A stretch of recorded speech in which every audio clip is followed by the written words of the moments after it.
Hello बच्चों, आज हम कक्षा 10 में संस्कृत विषय में वर्णों के उच्चारण स्थान के बारे में पढ़ेंगे। वर्णों का उच्चारण स्थान का मतलब अर्थ है कि हम जिन वर्णों को या जिन अक्षरों को जिनका उच्चारण करते हैं तो वह मुख के किस भाग से उनका उच्चारण होता है, वह उन वर्णों के उच्चारण स्थान कहलाते हैं। जैसे हम उच्चारण करते हैं तो उन वर्णों के उच्चारण स्थान में पहला है कंठ। हम आपको बताएंगे कि जब हम कंठ से किन किन वर्णों का उच्चारण कर सकते हैं। जैसे अ, क, ख, ग, घ, अंग और ह। ये जितने भी वर्ण हैं, जब हम इनका उच्चारण करते हैं तब कंठ पर जोर पड़ता है। आप इनको स्वयं भी इनका उच्चारण करके देख सकते हैं। तो जब आप इन वर्णों का स्वयं से उच्चारण करेंगे तभी आप इनको जान सकते हैं कि इन वर्णों का उच्चारण हम किन स्थानों से कर सकते हैं। जैसे जब हम अ बोलते हैं तो अ की ध्वनि कहाँ से निकलती है? कंठ से निकलती है। क, ख, ग, इन वर्णों को जब हम उच्चारित करते हैं तो यह सब ध्वनियाँ कंठ से निकलती हैं, इसलिए इन वर्णों का उच्चारण स्थान कंठ होता है। उसी प्रकार से दूसरा उच्चारण स्थान है तालु। तालु का अर्थ होता है कि मुख के अंदर का वह भाग, जैसे हमारा मुख है तो मुख के अंदर का ऊपरी भाग, मुख के अंदर आप अपने मुख में देखें कि आपके मुख के अंदर का जो ऊपरी भाग होता है, जो ऊपर वाले जो दांत होते हैं, दांतों की पंक्तियां, और गले में आप अपने मुख को आप शीशे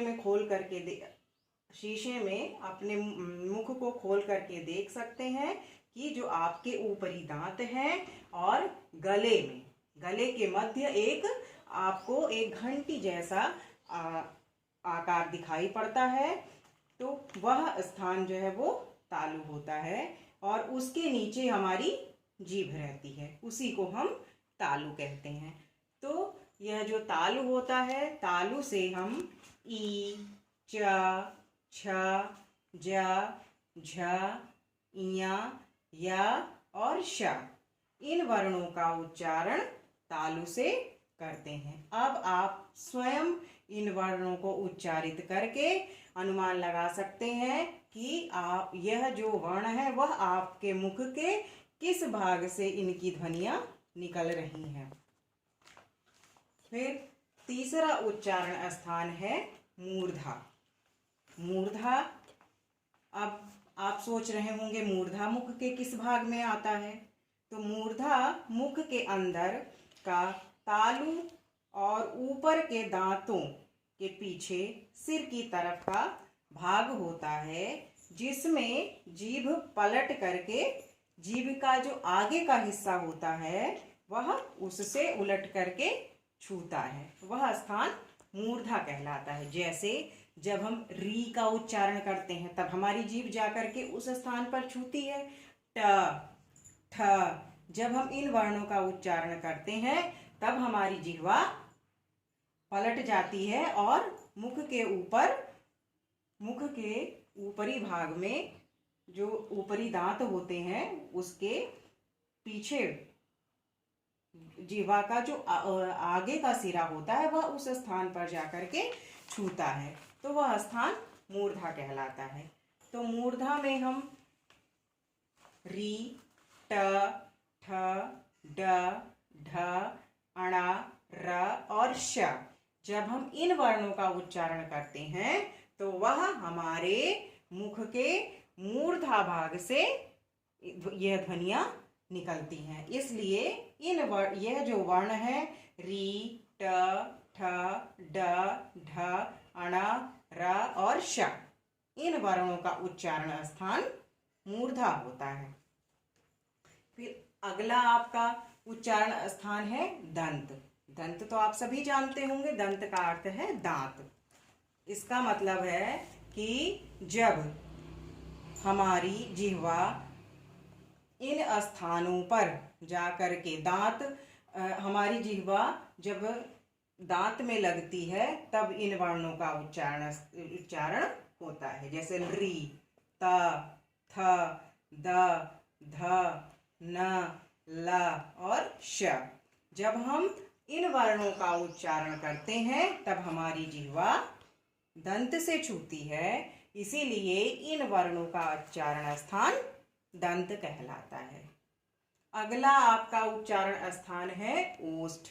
ओष्ठ का मतलब होता है होंठ, हमारे जो मुख का बाहरी भाग। जैसे जब आप ऊ का उच्चारण करते हैं तो मुख का जो होंठ है केवल होंठ का ही स्वरूप बदलता है।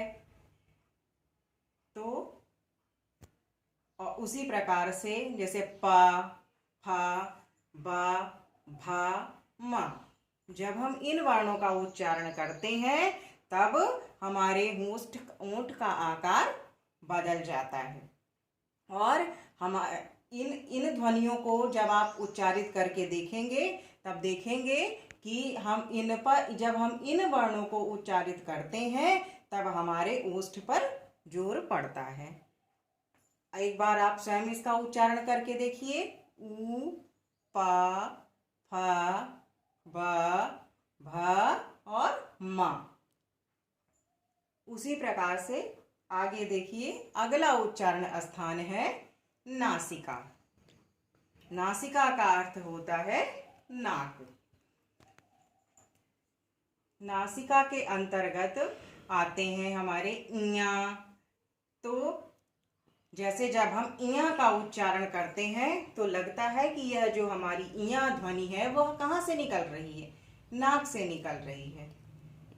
मा, अंगा, अणा, न, हम जब इन वर्णों का उच्चारण करते हैं तब इन वर्णों से जो ध्वनियां निकलती हैं वह कहाँ से निकलती हैं, मुख के किस भाग से निकलती हैं, वह नासिका से निकलती हैं। इसमें हमको नासिका पर जोर लगाना पड़ता है, इसलिए इन वर्णों का उच्चारण स्थान नासिका है। आज हम इन्हीं 6 वर्णों के उच्चारण स्थान के बारे में पढ़ेंगे। आप स्वयं इनको उच्चारित करके जान सकते हैं कि इन वर्णों का उच्चारण स्थान क्या है।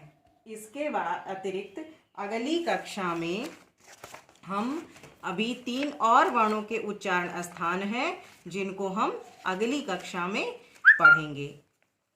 इन वर्णों के उच्चारण स्थान के बारे में आपको किसी भी प्रकार की समस्या हो तो आप उसको पुनः पूछ सकते हैं। अगली कक्षा में हम कंठ तालु, कंठ ओष्ठ और दंत ओष्ठ इन वर्णों के उच्चारण स्थान के बारे में आपको बताएंगे।